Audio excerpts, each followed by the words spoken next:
नमस्कार। बीएड प्रथम वर्ष से हमारा पाठ्यक्रम जो परिभाषा, इसके अंतर्गत जो हमारा भाषाई विकास है वो इकाई 2 चल रही थी। और इसके अंदर हम लोगों ने लास्ट पढ़ा था सीखने की जो प्रक्रिया होती है उसके गुणों के बारे में, श्रवण सीखने की प्रक्रिया के गुणों के बारे में हमने समझा था।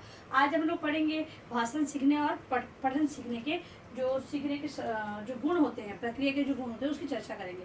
सबसे पहले हम लोग बात करते हैं भाषण सीखने की प्रक्रिया के गुण, कि जो भाषण दिया जाता है, जो स्पीच दी जाती है, उसको सीखने के लिए कौन कौन से गुणों को अपनाना होता है या उनकी उस प्रक्रिया में कौन कौन से गुण निहित होते हैं। तो सबसे पहला है ध्वनि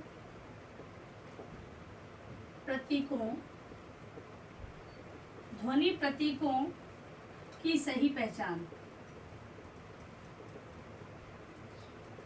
ध्वनि प्रतीकों की सही पहचान।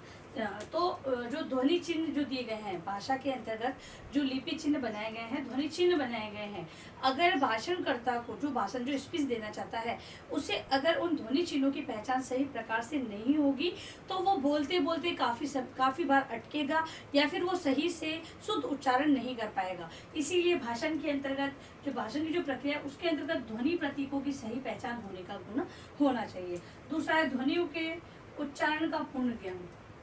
ध्वनि के उच्चारण का पूर्ण ज्ञान।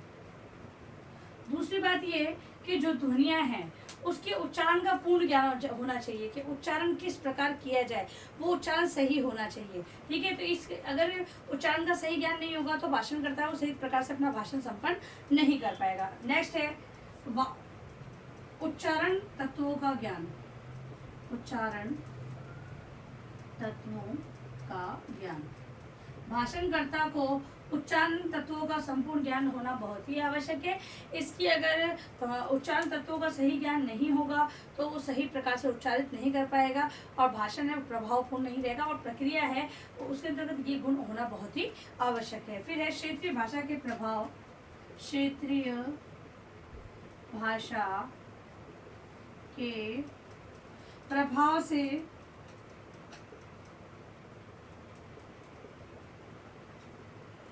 मुक्त रहना।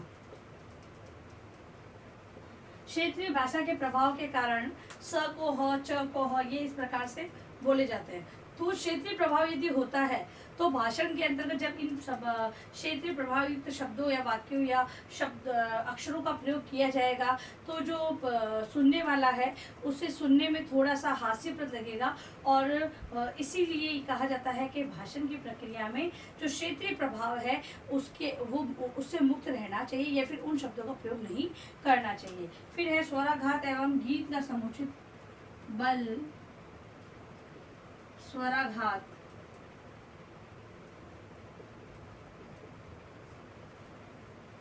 बल, स्वराघात एवं गीत का समुचित ज्ञान। कहाँ पर किन शब्दों पे किस प्रकार बल लगाना है, स्वराघात यानी स्वरों से संबंधित जो उच्चारण होता है वो किस प्रकार ठीक करना है और किस विषय वस्तु को गीत के माध्यम से गाकर प्रस्तुतिकरण करना है, ये गुण एक भाषण सीखने की प्रक्रिया के अंतर्गत बहुत ही आवश्यक माना गया है। फिर है उच्चारण का अभ्यास।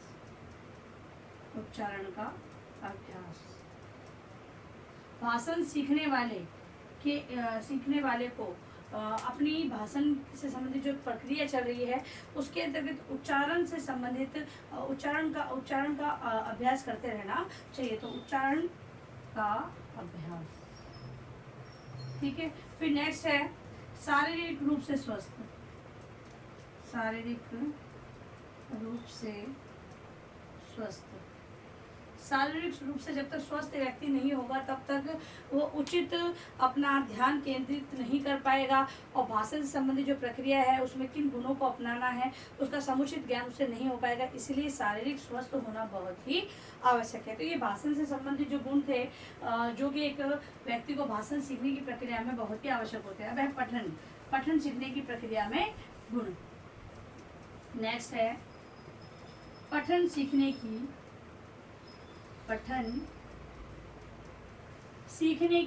प्रक्रिया के गुण। पठन सीखने की प्रक्रिया में पहला गुण है पठन की मुद्रा एवं आसन का ज्ञान। पढ़ने से पूर्व सर्वप्रथम बैठने की जो स्थिति है उसका समुचित ज्ञान होना बहुत ही आवश्यक है। यदि अगर हम सही प्रकार से नहीं बैठे हैं तो हम उचित जो भाव ग्रहण है, पढ़ना केवल रट कर या चिल्ला चिल्ला कर पढ़ना नहीं कहलाता है। पढ़ना वही है जिसके अंतर्गत पढ़ने के साथ साथ अर्थ को भी ग्रहण किया जाए, और या फिर ये कह सकते हैं हम उसको व्यवहार में लिया जाए। तो सही मुद्रा में जब तक व्यक्ति नहीं बैठा तब तक उसके भाव को वो ग्रहण नहीं कर पाएगा, अर्थ को नहीं समझ पाएगा। तो इसीलिए पठन की मुद्रा एवं आसन का ज्ञान होना बहुत आवश्यक है। फिर है पठन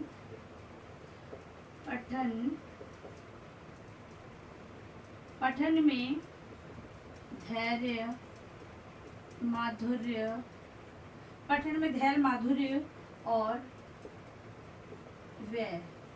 मतलब कि पठन के अंतर्गत व्यक्ति को धैर्य रखना होता है, माधुरी भाव होना चाहिए और व्यय होना चाहिए। मतलब कि वो खर्च किया जाए, मतलब कि ऐसा नहीं कि वो ज्ञान अपने तक ही सीमित रहे। व्यय मतलब खर्च करना, सभी तक पहुंचाना। ठीक है, तो पठन के अंतर्गत, पठन सीखने की प्रक्रिया के अंतर्गत धैर्य, माधुर्य और व्यय को भी अपनाना जरूरी होता है। इस गुण का बहुत ही आवश्यक होती है।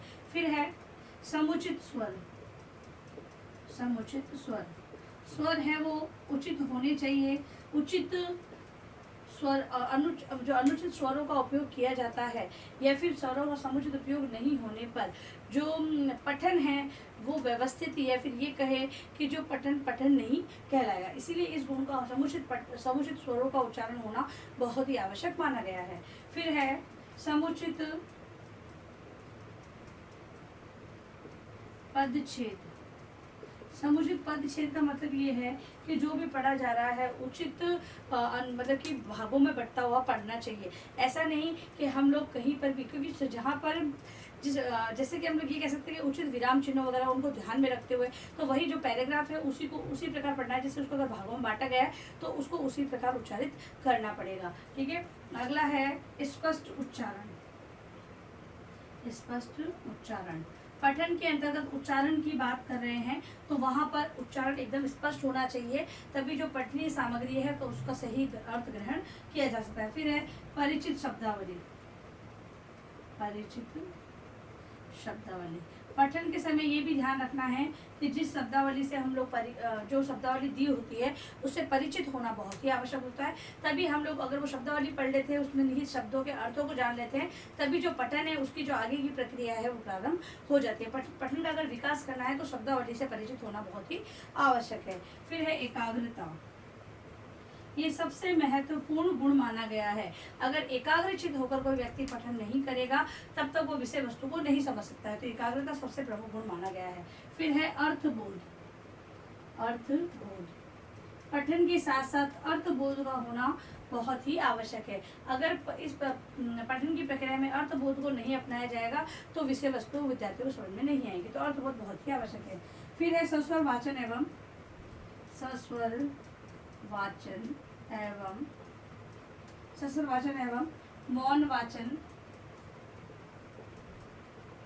मौन वाचन का समुचित अभ्यास। पठन के अंतर्गत सस्वर वाचन कब करना है, मौन वाचन को कब समय देना है, इसका उचित अभ्यास होना बहुत ही आवश्यक है। इसका अभ्यास न होने के कारण जो पठन सीखने की प्रक्रिया है वो सही प्रकार से संभव नहीं हो पाएगी। तो उपरोक्त गुणों को आधार मानते हुए जो भाषण के गुण बताए हैं वो भाषण के लिए बहुत ही आवश्यक है। जो पठन सीखने की प्रक्रिया के गुण हैं उनको भी अपनाना बहुत ही आवश्यक है। इन गुणों के माध्यम से, क्योंकि हम लोग भाषाई विकास की बात करें, भाषाई विकास के अंतर्गत जब भाषा का विकास हो रहा है तो वहाँ पे पढ़ने का विकास होगा, भाषण देने का विकास होगा, सुनने का विकास होगा, लिखने का विकास होगा। हर प्रकार से विकास की संभावनाएं वहाँ पर चलती रहेगी। ठीक है, तो जो भाषाई अभिव्यक्ति की बात कर रहे हैं हम, तो उसके लिए इनका विकास होना बहुत ही आवश्यक है। और एक अध्यापक की बात करें तो अध्यापक के अंतर्गत इन गुणों का समावेश होना बहुत ही आवश्यक है। तभी वो विद्यार्थियों के अंतर्गत पढ़ने की, लिखने की और सृजनात्मकता की ललक जगा सकता है। इसलिए एक अध्यापक को इन गुणों का विकास अपने अंतर्गत करना चाहिए, जिसको हम लोगों ने अलग अलग प्रकार से जाना है। अब लिखे अपना गृह कार्य प्रश्न आप लोग।